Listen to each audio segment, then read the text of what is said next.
GCP Platform and Cloud Engineering Part 6. This episode has 8 questions. For each question, take a moment to think through your own answer before I share a strong approach. Question 1. API or CI or CD? How would you design a CI or CD pipeline for API development? Here's a strong way to approach it. The pipeline should run formatting, linting, unit tests, integration tests, API contract tests, dependency scanning, secret scanning, and container image scanning. Then it should build an immutable image, push it to a registry, deploy to dev or staging, run smoke tests, and promote to production with approval or automated gates. For production, I would include database migration safety checks, health checks, monitoring validation, and rollback. The pipeline should make broken API changes visible before they reach clients. Nice. Let's continue. Question 2. API or troubleshooting? An API is returning intermittent 500 errors after deployment. How would you debug it? Here's a strong way to approach it. I would first check whether the errors started after a specific deployment, config change, or traffic increase. Then I would inspect logs by request ID, error type, root, and pod version. I would check Kubernetes events, restarts, OOM kills, CPU throttling, readiness probe failures, database connection pool exhaustion, dependency timeouts, and recent schema changes. If impact is high and the previous version was stable, I would roll back or shift traffic while continuing root cause analysis. Great. Moving on. Question 3. API or troubleshooting? An API latency increased suddenly in production. What would you check first? Here's a strong way to approach it. I would check latency by root, error rate, traffic volume, recent deployments, dependency latency, database query time, connection pool saturation, CPU and memory, garbage collection if relevant, and infrastructure changes. Distributed traces are very useful here because they show where time is spent, application code, database, cache, external API, or network. I would also compare page 50, page 95, and page 99 because tail latency often reveals saturation before average latency does. Alright, next question. Question 4. API or system design? Design a production-ready API platform for internal automation tools. Here's a strong way to approach it. I would build a secure internal API platform with authentication through the company identity provider, authorization based on roles and scopes, audit logs for every automation action, and approval controls for risky operations. The API would expose only approved workflows, validate inputs strictly, run long tasks asynchronously through a queue or job runner, and store job state in a database. It would run on Kubernetes or Cloud Run with CI or CD, immutable images, probes, autoscaling, structured logs, metrics, traces, dashboards, alerts, and rollback. For DevOps automation, least privilege runtime identity and clear auditability are as important as the API code. Let's keep going. Question 5. What is Google Cloud Platform? Here's a strong way to approach it. Google Cloud Platform is Google's cloud computing platform for compute, storage, networking, data analytics, AI or ML, security, and managed services. It is commonly used to build scalable applications, data platforms, and cloud-native infrastructure. Detailed interview explanation. Google Cloud Platform should be explained in terms of what problem it solves on Google Cloud, where it fits in the architecture, and how it affects reliability, security, scalability, and cost. In GCP interviews, do more than name the service. Explain when you would use it, what alternatives exist, and what operational trade-offs matter. Production example. A production GCP platform may use shared VPC, private subnets, Cloud NAT, load balancers, GKE or Cloud Run, artifact registry, secret manager, cloud logging, cloud monitoring, IAM, workload identity, organization policies, and Terraform.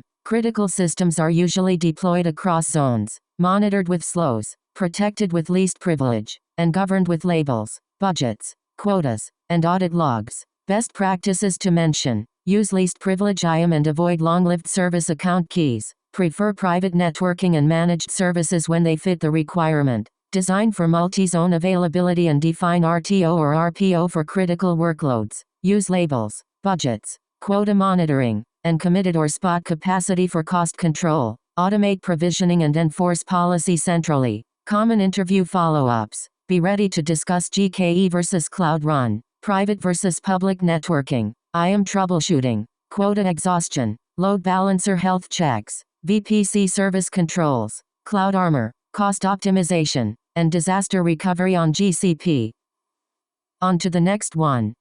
Question 6. Explain GCP regions and zones. Here's a strong way to approach it.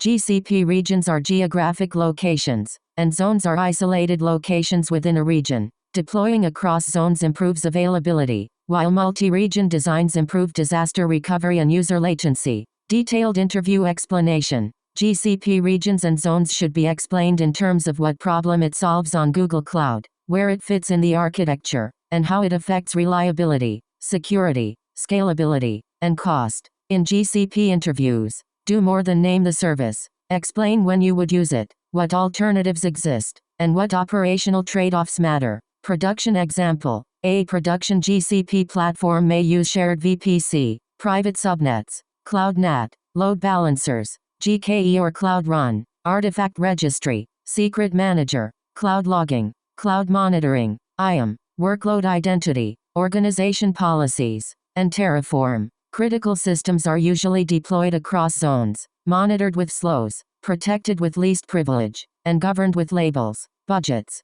quotas, and audit logs. Best practices to mention. Use least privilege IAM and avoid long-lived service account keys. Prefer private networking and managed services when they fit the requirement. Design for multi-zone availability and define RTO or RPO for critical workloads. Use labels, budgets, quota monitoring, and committed or spot capacity for cost control. Automate provisioning and enforce policy centrally. Common interview follow-ups. Be ready to discuss GKE versus Cloud Run, private versus public networking, IAM troubleshooting, quota exhaustion, load balancer health checks, VPC service controls, cloud armor, cost optimization, and disaster recovery on GCP. Good. Here's another one. Question 7. What is Compute Engine? Here's a strong way to approach it. Compute Engine is GCP's virtual machine service. It lets teams run customizable VMs with different machine types, disks, images, networks, GPUs, autoscaling, and managed instance groups. Detailed interview explanation. Compute Engine should be explained in terms of what problem it solves on Google Cloud, where it fits in the architecture, and how it affects reliability, security, scalability, and cost. In GCP interviews, do more than name the service. Explain when you would use it, what alternatives exist, and what operational trade-offs matter. Production example. A production GCP platform may use shared VPC, private subnets, cloud NAT, load balancers, GKE or Cloud Run, artifact registry, secret manager, cloud logging, cloud monitoring, IAM, workload identity, organization policies, and Terraform. Critical systems are usually deployed across zones, monitored with slows, protected with least privilege, and governed with labels, budgets, quotas, and audit logs. Best practices to mention. Use least privilege IAM and avoid long-lived service account keys. Prefer private networking and managed services when they fit the requirement. Design for multi-zone availability and define RTO or RPO for critical workloads. Use labels, budgets, quota monitoring, and committed or spot capacity for cost control. Automate provisioning and enforce policy centrally. Common interview follow-ups. Be ready to discuss GKE versus Cloud Run, private versus public networking, IAM troubleshooting, quota exhaustion, load balancer health checks, VPC service controls, cloud armor, cost optimization, and disaster recovery on GCP. Nice. Let's continue. Question 8. What is Cloud Run? Here's a strong way to approach it. Cloud Run is a fully managed serverless container platform. It runs containers that scale automatically based on requests and can scale to zero when idle. Detailed interview explanation. Cloud Run should be explained in terms of what problem it solves on Google Cloud, where it fits in the architecture, and how it affects reliability, security, scalability, and cost. In GCP interviews, do more than name the service. Explain when you would use it, what alternatives exist, and what operational trade-offs matter. Production example. A production GCP platform may use shared VPC, private subnets, Cloud NAT, load balancers, GKE or Cloud Run, artifact registry, secret manager, cloud logging, cloud monitoring, IAM, workload identity, organization policies, and Terraform. Critical systems are usually deployed across zones, monitored with slows, protected with least privilege, and governed with labels, budgets, quotas, and audit logs.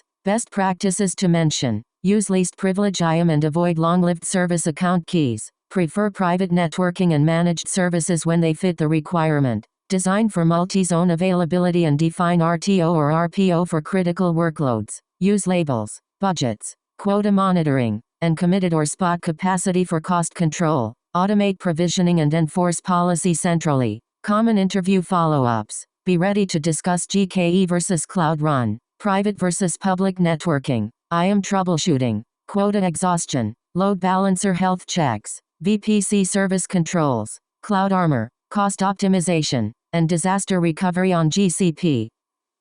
Great, moving on. That wraps up this episode. Nice work practicing, and see you in the next one.